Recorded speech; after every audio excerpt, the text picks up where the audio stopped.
하버드 경제학부의 교수가 한국의 기업 앞에서 무릎을 꿇었다고? 실리콘밸리 최대 컨퍼런스장, 청중들 사이에서 술렁임이 퍼져나갔습니다. 이날 발표자는 30년간 미국의 기술 패권을 연구해온 로버트 앤더슨 교수. 그는 이 자리에서 미국의 몰락을 예견할 충격적인 발표를 준비하고 있었습니다. 방금 들어온 소식입니다.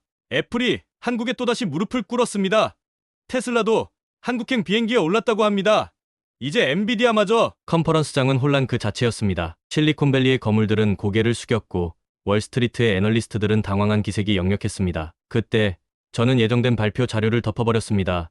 대신 떨리는 목소리로 말했습니다. 더 이상 숨길 수 없는 사실을 말씀드리겠습니다. 미국의 모든 첨단 기술 기업들이 한국 기업들 앞에서 무릎을 꿇고 있습니다. 테슬라도, 애플도, 엔비디아도 이제는 한국의 기술 없이 단 하나의 제품도 만들 수 없게 됐습니다. 순간 컨퍼런스장이 얼어붙었습니다. 충격적인 진실이 밝혀지는 순간이었습니다. 제가 지난 30년간 잘못 알고 있었습니다. 우리는 모두 잘못 알고 있었습니다. 오늘 저는 한국이라는 나라가 어떻게 세계 경제의 패러다임을 완전히 바꿔놓았는지, 그리고 왜 우리가 그들 앞에서 무릎을 꿇을 수밖에 없었는지 말씀드리겠습니다. 미국 최고의 경제학자가 밝히는 충격적인 진실. 세계 최강대국 미국이 한국의 기술력 앞에서 백기를 들어야만 했던 놀라운 이야기가 지금부터 시작됩니다. 이것은 단순한 성공 신화가 아닙니다. 이것은 한 나라가 세계의 패러다임을 완전히 뒤바꾼 충격적인 실화입니다. 안녕하세요.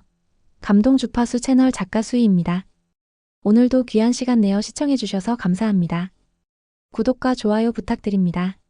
저는 하버드 경제학부의 로버트 앤더슨 교수입니다. 30년간 세계 경제를 연구하고 가르쳐왔지만 최근 몇 년간 제 관점은 완전히 바뀌었습니다. 특히 한국이라는 나라를 바라보는 시각이 달라졌습니다. 지난 학기 제 수업에서 있었던 일입니다. 평소처럼 글로벌 경제 동향을 설명하는 중이었는데 한 학생이 질문을 던졌습니다. 교수님, 한국이 정말 세계 10위권 경제대국이 맞나요?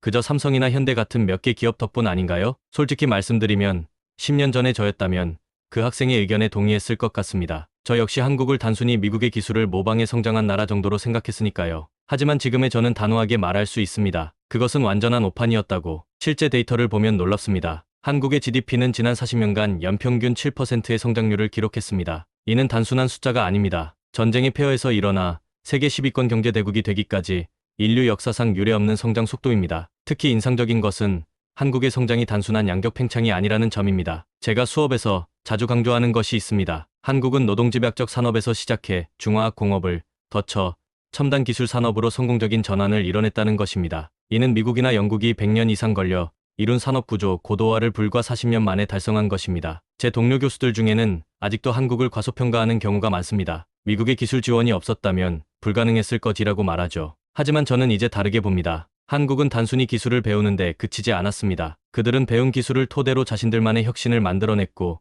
이제는 오히려 미국이 배워야 할 정도가 되었습니다. 최근 제가 강의실에서 자주 하는 질문이 있습니다. 왜 테슬라는 전기차 배터리를 한국에서 사와야 할까요?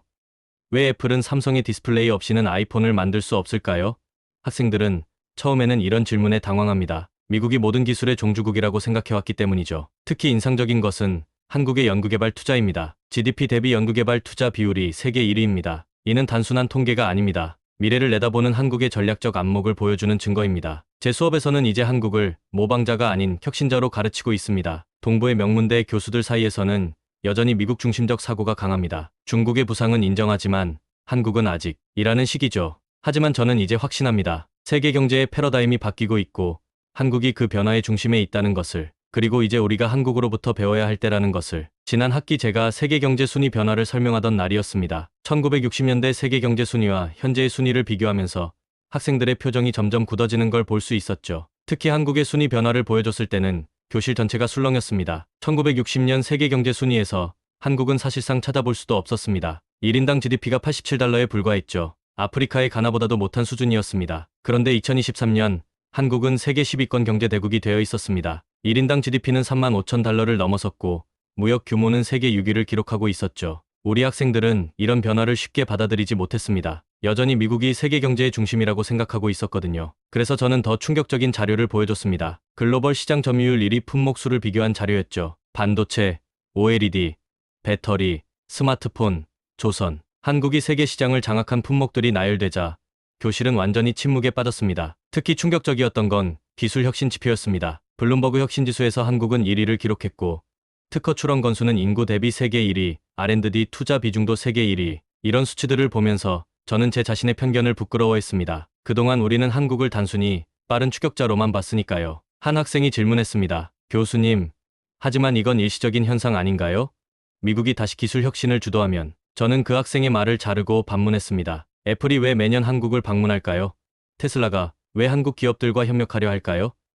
이제는 우리가 그들의 기술을 필요로 하는 시대가 됐기 때문입니다. 실제로 수치를 보면 더욱 분명해집니다. 2022년 기준 글로벌 500대 기업에 포함된 한국 기업의 수는 일본을 앞질렀습니다. 특히 첨단 기술 분야에서는 미국 기업들조차 한국 기업들의 기술력을 인정하고 있죠. 반도체, 디스플레이, 2차 전지. 이제는 이런 핵심 산업에서 한국을 배제하고는 어떤 제품도 만들 수 없게 됐습니다. 더 놀라운 것은 한국의 성장 가능성입니다. 대부분의 선진국들이 저성장에 머물러 있을 때 한국은 계속해서 새로운 성장 동력을 발굴하고 있었습니다. 인공지능, 로봇, 바이오, 미래 산업으로 꼽히는 분야마다 한국 기업들이 선도적인 위치를 차지하고 있었죠. 제 동료 교수들은 여전히 미국의 기초과학 기술이 없었다면 불가능했을 것이라고 말합니다. 맞는 말입니다. 하지만 이제는 그 이상입니다. 한국은 기초과학에 대한 투자도 크게 늘리고 있고 노벨상 수상자도 배출했죠. 더 이상 추격자가 아닌 선도자로 변모하고 있는 겁니다. 가장 인상적인 건 위기 대응 능력입니다. 1997년 외환위기, 2008년 금융위기, 2020년 코로나 위기, 세계적 위기가 닥칠 때마다 한국은 오히려 더 강해졌습니다. 다른 나라들이 무너질 때 한국은 그것을 기회로 삼아 도약했죠. 이것이야말로 진정한 경제 강국의 면모라고 생각합니다. 이제 저는 제 학생들에게 말합니다. 세계 경제의 패러다임이 바뀌고 있다. 그리고 그 중심에 한국이 있다. 더 이상 미국 중심의 낡은 사고방식으로는 이 변화를 이해할 수 없습니다. 우리가 한국으로부터 배워야 할 때가 온 것입니다. 위기는 한국과의 진정한 모습을 보여주는 시험대라고 생각합니다. 제가 한국에 대해 완전히 새로운 시각을 갖게 된 것도 바로 이 두 번의 큰 위기를 지켜보면서였습니다. 1997년 IMF 외환위기와 2020년 코로나19 팬데믹. 이 두 사건은 한국이라는 나라의 본질을 보여주는 결정적인 순간이었죠. 먼저 IMF 외환위기 때의 이야기부터 해보겠습니다. 당시 월스트리트의 전문가들은 한국 경제가 최소 10년은 회복 불가능할 것이라 예측했습니다. 저 역시 그렇게 생각했죠. 외환 보유액은 바닥났고 주가는 폭락했으며 기업들은 연쇄도산했습니다. 모든 지표가 한국 경제의 붕괴를 가리키고 있었죠. 그러나 그때 믿을 수 없는 일이 일어났습니다. 시민들이 자발적으로 금 모으기 운동을 시작한 겁니다. 서울의 한 광장에 줄지어 선 시민들의 모습을 TV로 보면서 저는 처음에 그게 무엇을 의미하는지 이해하지 못했습니다. 결혼 반지, 상장, 금메달. 시민들은 자신들의 소중한 금을 국가를 위해 기부했습니다. 수치로 보면 더욱 놀랍습니다. 총 227톤의 금이 모였고 이는 당시 금액으로 24억 달러에 달했습니다. 하지만 더 중요한 건 금액이 아니었습니다. 그것은 한국인들의 단결력과 애국심을 보여주는 상징이었죠. 우리 미국에서는 상상도 할 수 없는 일이었습니다. IMF 위기 극복 과정에서 한국 기업들의 변화도 인상적이었습니다. 대기업들은 구조조정을 통해 체질을 개선했고 중소기업들은 틈새 시장을 공략하며 생존을 모색했습니다. 특히 주목할 만한 것은 혁신 기술 분야에 대한 투자를 오히려 늘렸다는 점입니다. 위기 속에서도 미래를 준비한 거죠. 그리고 23년 후 코로나19라는 새로운 위기가 찾아왔습니다. 이번에도 전문가들의 예측은 비관적이었습니다. 수출 중심의 한국 경제가 가장 큰 타격을 받을 것이라고들 했죠. 하지만 결과는 정반대였습니다. 한국은 선진국 중 가장 빠른 경제 회복세를 보였고 방역 모범국으로 떠올랐습니다. 특히 인상적이었던 것은 한국의 방역 시스템이었습니다. 우리 미국이 마스크 착용을 두고 정치적 논쟁을 벌이고 있을 때 한국은 이미 AI 기반의 역학교사 시스템을 가동하고 있었습니다. 드라이브스루 선별진료소는 전 세계가 벤치마킹한 혁신 사례가 됐죠. 코로나 시기의 경제 지표를 보면 더욱 놀랍습니다. 2020년 대부분의 국가들이 마이너스 성장을 기록할 때 한국은 플러스 성장을 달성했습니다. 수출은 오히려 증가했고 특히 반도체, 배터리, 바이오 분야에서는 세계 시장 점유율을 더욱 높였죠. 이 두 번의 위기를 지켜보면서 저는 한국만의 특별한 저력을 발견했습니다. 그것은 바로 위기를 기회로 바꾸는 능력입니다. 다른 나라들이 위기 앞에서 주저할 때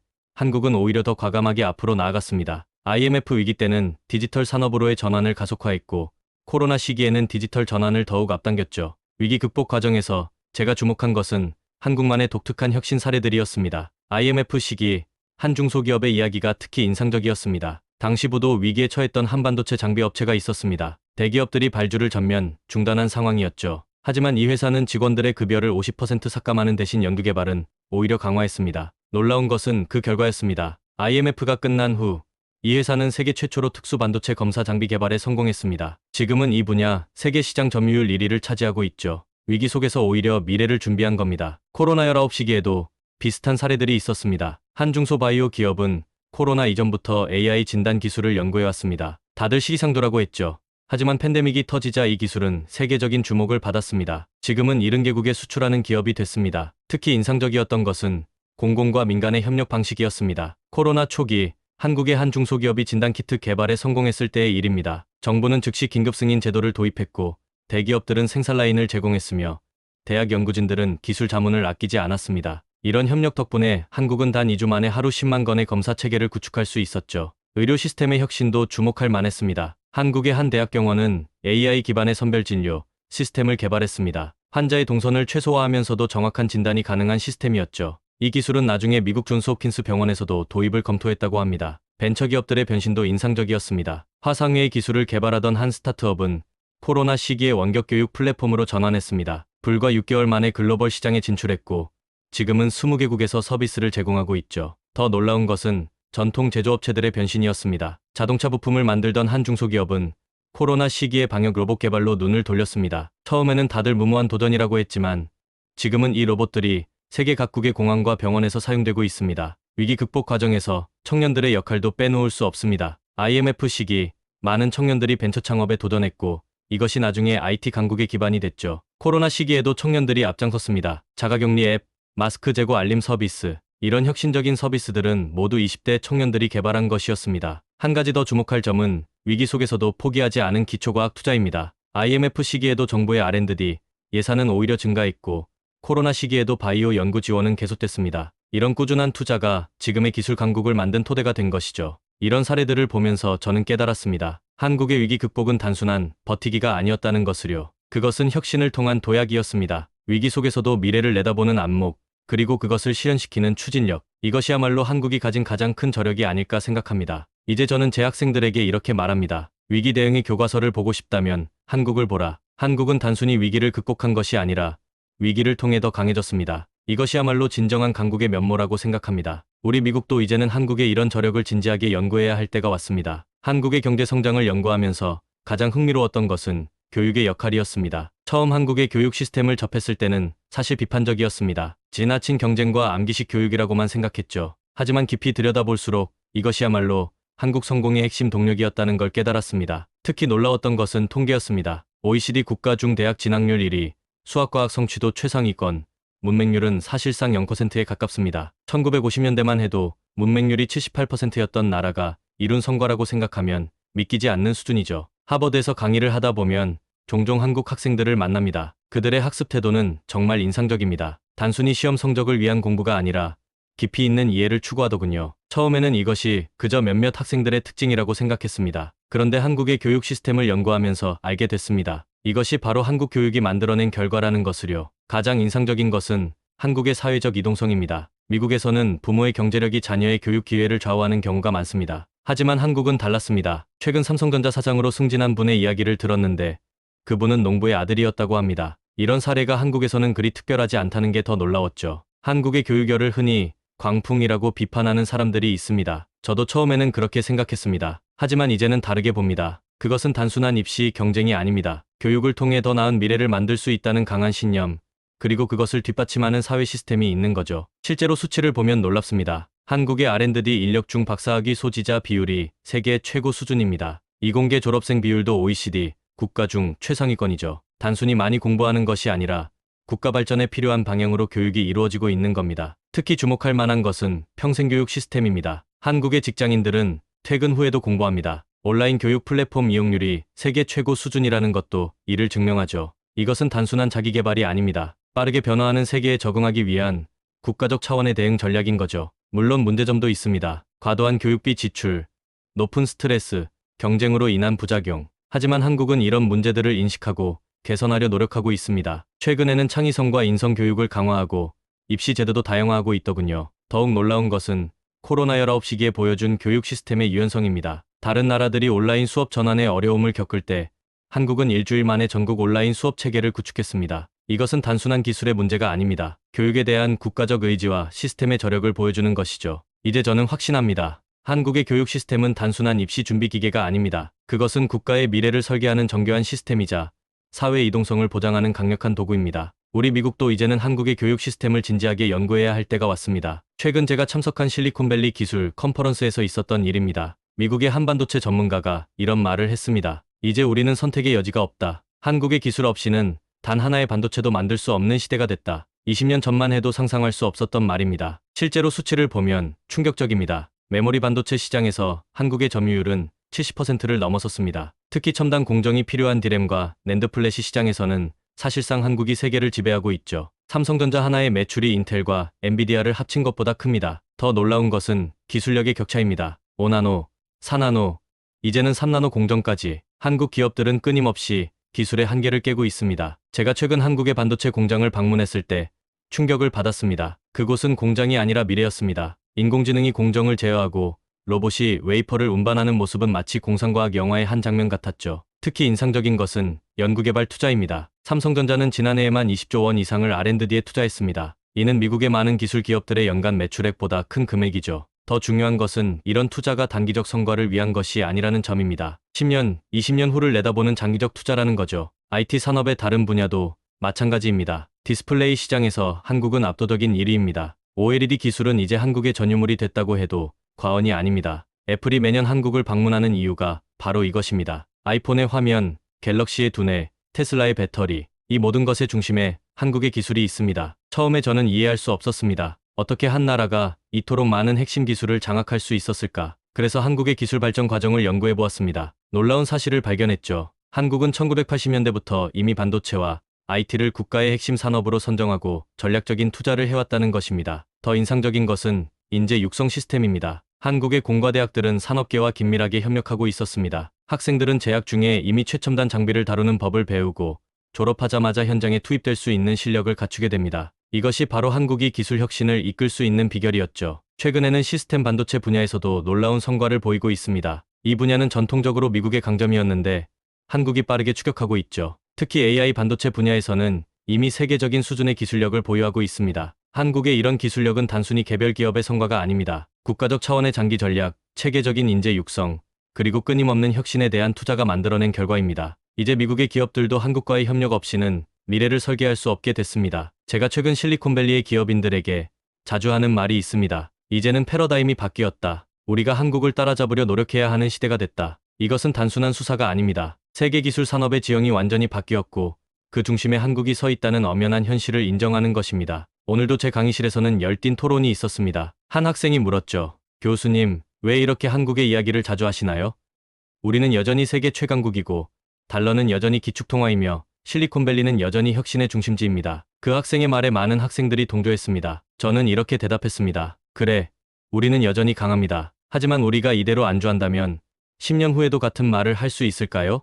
교실이 조용해졌습니다. 그리고 저는 계속해서 말을 이어갔습니다. 지난 70년간 미국은 변화를 주도해왔습니다. 하지만 이제는 우리가 변화에 적응하지 못하고 있습니다. 반면 한국을 보십시오. 그들은 끊임없이 혁신하고 도전하고 변화합니다. 한국의 성공은 결코 우연이 아닙니다. 그것은 치밀한 전략, 강인한 의지, 그리고 끊임없는 혁신의 결과입니다. 특히 인상적인 것은 한국의 위기 대응 방식입니다. 우리 미국이 코로나19 위기 때 혼란을 겪을 때 한국은 오히려 이를 디지털 전환의 기회로 삼았습니다. IMF 외환위기 때도 마찬가지였죠. 그들은 위기 속에서도 미래 산업에 대한 투자를 멈추지 않았습니다. 반도체 산업을 보십시오. 1980년대 초 우리는 한국의 반도체 산업 진출을 비웃었습니다. 그들이 무슨 반도체를 만들 수 있겠나? 라고 말했죠. 하지만 지금 우리 애플, 퀄컴, 엔비디아와 같은 기업들은 한국의 기술 없이는 단 하나의 제품도 만들 수 없게 됐습니다. 교육 시스템도 마찬가지입니다. 우리는 한국의 교육을 단순한 암기식 학습이라고 비판했습니다. 하지만 그들은 이미 미래 산업에 필요한 인재를 체계적으로 양성하고 있었습니다. 지금 실리콘밸리에서 가장 환영받는 엔지니어가 한국 출신이라는 사실이 이를 증명합니다.